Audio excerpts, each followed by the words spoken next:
Updating Windows on your PC is essential. To ensure it runs smoothly and securely, start by clicking on the Start menu, often located at the bottom left corner of your screen.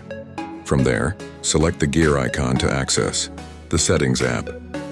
This is your control center for all critical updates and settings.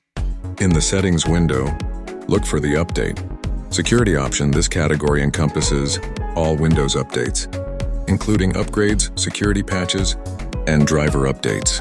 Once selected, you will see the Windows Update tab. Click on it to proceed to the area where you can review and manage your updates. Within the Windows Update section, you should see a button labeled Check for Updates.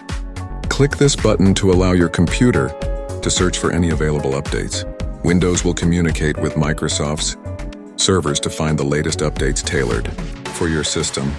The process may take a few moments, depending on your connection speed and the number of updates available. If updates are found, they will appear listed below the Check for Updates button.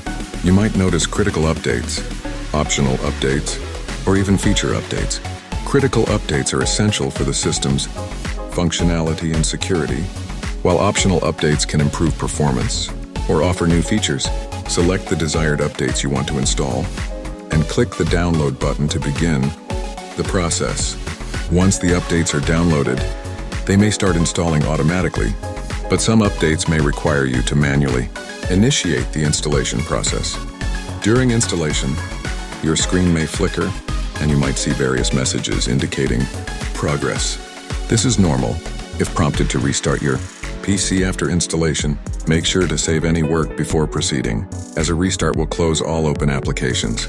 Your computer will shortly reboot, and upon restarting, it may take a little longer than usual to begin. This is because Windows is finishing the installation process.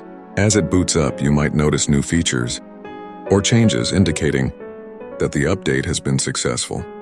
To ensure everything is functioning correctly, revisit the Windows Update settings to confirm all updates are installed, or check for any remaining updates that might need your attention.